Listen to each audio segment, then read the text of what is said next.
It's weird, I feel like a proud father in a way. I just got an email and somebody was telling me that, you know, they've been, watching my videos and stuff like that and seeing what I've been going through. And when my channel went away, they kind of just, they kind of got into a depression because they felt like they could relate to me more than anybody else in this community, which is interesting. And I have a lot of people email me and tell me that, and they're like, "Bro, you've been such a good help, man. When I watched your videos, I was thinking of suicide, but I watched your videos and seen what you were going through, and you know, it kind of like made me feel less lonely, and etc., etc., etc." But I'm talking to this person, I'm not going to name him because what's the point, you know?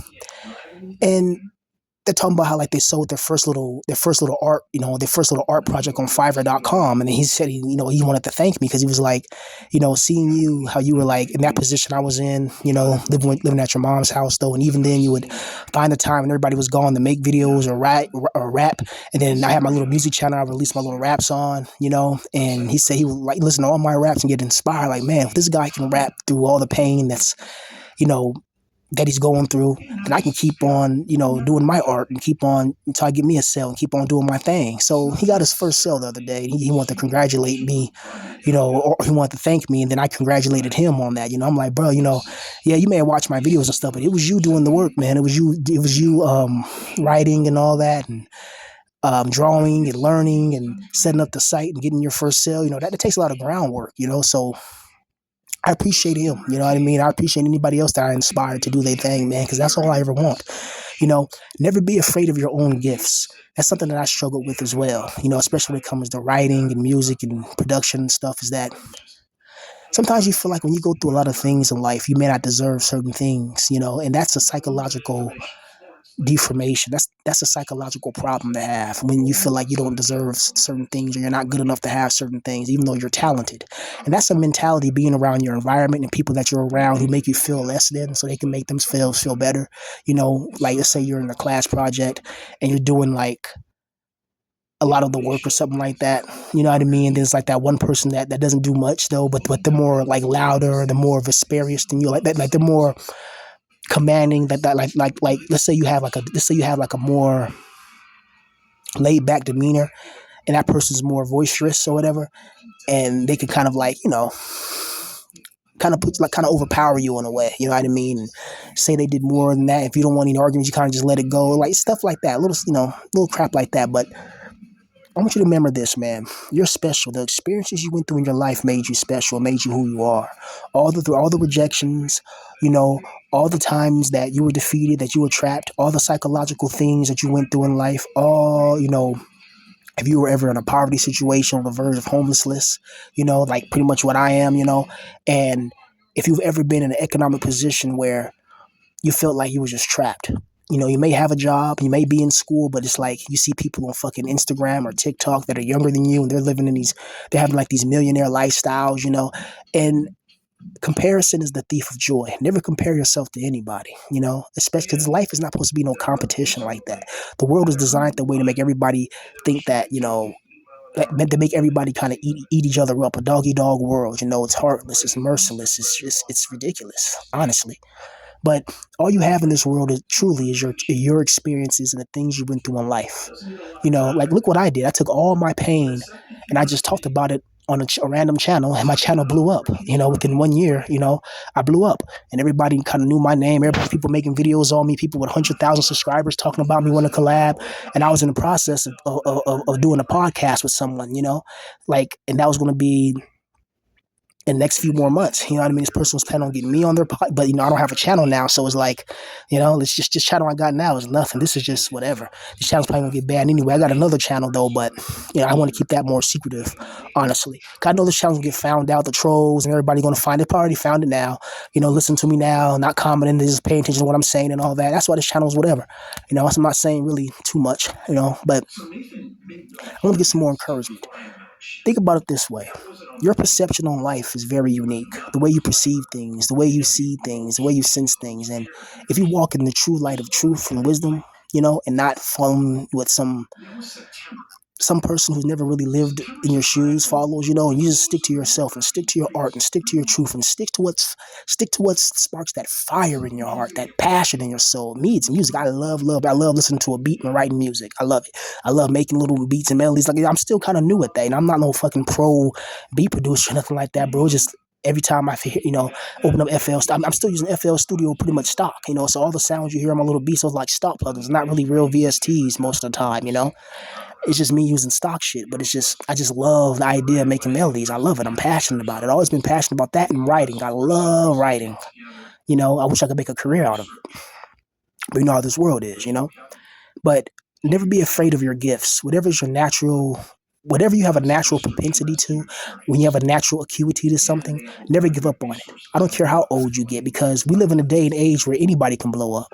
Even at my old age, I could blow up in the next 2 to 3 years. If I focus on the right fucking I gotta get out this environment I'm in now and get like a more environment where that's more conducive to me creating. So I can have my little studio set up. I can create videos. I can create little music. I can create this. I can work on that. Then I can have another project. That's how I want to be a creative. You know what I mean?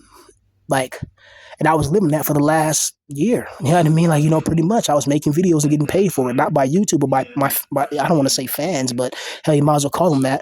A lot of people treated me like I was some celebrity at the time, but yeah, it felt good. I would make videos and people would cash at me. Boom, maybe $100 here. Boom, you know.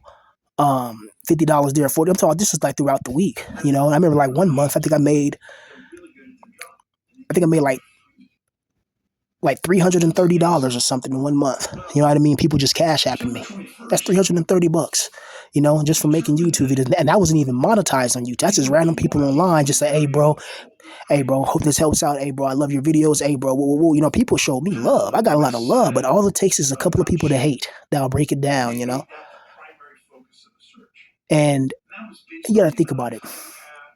This is the only thing that really got me recognition and notice. You know what I mean? Was me just talking about my life and just talking about talking about things I've been through. It got the attention on me. So if my voice is so powerful, I can get random people who never met me. I get people who are all the way in Croatia that are obsessed with me, that take my videos and think about how much time it takes to take somebody's video, download the video, go through an editing software, edit this person's face, put it on your channel, and that's like your most viewed video. Think about how much effort that takes to do, instead of actually doing that and applying for a job application or something like that. You know what I mean? Something that can be quote unquote productive. And these people talk about people like us or whatever. But these people be online stalking other grown men from different countries. That's weird. So let me get back to it. If my voice is powerful enough where I can get doxxed, get kicked out of my house, have people talking shit, like my voice has power that the things that I said can affect somebody. If I say something, it can affect somebody's emotions. That's power. You know what I mean? I don't have a dollar to my name like that right now, but if I can just speak and my voice can bring money to me, if I can just set up a microphone and just talk about random topics and talk about topics and people are willing to give me money, people are willing to pay for me, people are willing to pay me to come on their podcast. Well, I think that's a talent. I think one of my talents is speaking, so I might as well lean that way, So I want to encourage you guys to follow your talent and never be scared of your talent, because your talent could be the one thing that can free you from a life of slavery, So I said that was on my heart to speak to today, to speak to you guys today about that, man. Never give up on your gifts and stop being scared of your gifts. Don't think that you don't deserve something. You've been through hell in life. A lot of us in this situation. You deserve happiness, and you deserve to be, what you always dreamed of, man. Just keep working hard at your craft and your art, and always believe in yourself. I know it's hard when you don't have the money, the success, the fame, and the fortune, and you're kind of like having the faith of believing in nothing. But a lot of religions, that's the premises in a lot of religions, is to believe when there's nothing there, And a lot of us, we're not stupid, slow, or lazy, quote unquote. A lot of us, we have psychological issues, but we're extremely good at certain things. You know what I mean? Like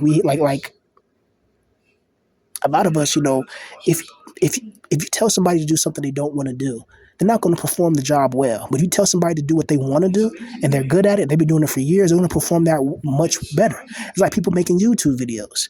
Yeah, this person was, doing this job here for a time, but when their YouTube channel starts to take off and they can do YouTube full time, that's what they did. And then YouTube turns to a multi-million-dollar business over a 10-year period for some people. So I encourage all you guys, to live out your dreams. And if you want to be a YouTuber or something like that, or gain an audience and shit like that, my best advice is this. Because I never thought that my voice can reach people in New York, can reach people in fucking Texas, reach people in Alaska, reach people all around the world. I have people, I let my demographic people in Germany, Russia, Britain, Japan. Like, look at your demographics on your YouTube studio and see where everybody, comes from. I have people from around the world, South Korea, that watch my channel, and it was interesting. But I would say this: if you want to make a YouTube channel, make sure that you never show your face, you never say what state you're in, and you be more secretive. Because I have people listening to me. People got obsessed with me. They wanted to know what state I live in, wanted to know my name, they wanted to know my mom's name, her husband's name. Like these people got obsessed with me, and it's crazy. And they didn't want to lie and deny it and say they had nothing to do with me getting doxxed. But I know it was them because I had evidence it was them. People were in their Discord when they were talking that crap. But I'm not going to get into that. Follow your talent and follow your heart, man. Peace.